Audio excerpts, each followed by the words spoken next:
Вие може да преговаряте с Иран, нали така? Да. И на кого ще се обадите в Иран? На иранския посланик като начало. Той е тук в България, не е нужда да се Да обаждаме. се кажете какво ще му кажете. Аз съм Костадин Костадинов от Възраждане. ние Ще можем преговарям. Не. Какво? Нито една политическа партия не може да води преговори от името на държавата. Да приемем хипотеза. Упълномощени сте, обаждате се на иранския посланик. И какво му казвате? Ние поискахме първо да бъдат изтеглени американските самолети, след като държавата отказа да изтегли тези американски самолети. Преговорите са абсолютно безсмислени. Вие може да преговаряте с Иран, нали така? Да, на иранския посланик като начало. Тоест няма смисъл да ви делегират... Вече не. На иранския посланик като начало. От Украйна, където има един президент, който от 2 години не прави избори, казва, че няма и да направи. Господин Костадинов, Казва, че няма Унгария, да слава направи, Богу, не е във война. А това, че е във война Украйна, означава ли, че президентът има право да убива своите политически опоненти?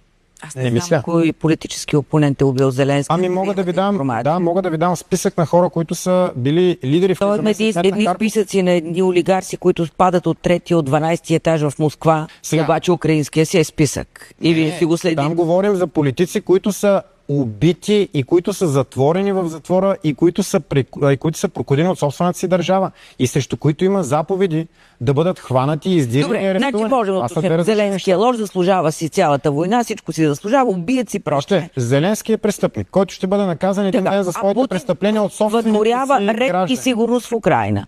Путин Те защитава ратифицират. интересите на своя народ и защитава интересите на руснаците в Украйна. Най-големият деструктивен фактор за мира в Близкия изток и не само в момента, последните няколко десетилетия, може би Израел. Защо Израел? Ами защото Дали Израел е този. война да я водят Тръмп и Нетаняху.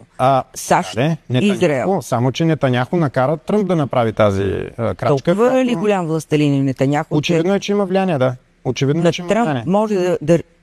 Ами, ако ми кажете какъв е интересът на Съединените американски щати да нападнат Иран и съответно да предизвикат в отговор иранска агресия, която пък удари всички американски бази в Близкия изток. Как може един човек да накара друг да започне такава мащабна война, която да разтърси света? Ако има влияние над него, ако има тайни служби, които по някакъв начин притежават неща, които ние нямаме никаква представа какви са точно, очевидно е, че неща срещу, т.е. тайни служби на Израел, какво? Всичко е възможно. Да имат някакви тайни. Всичко е възможно. И ние...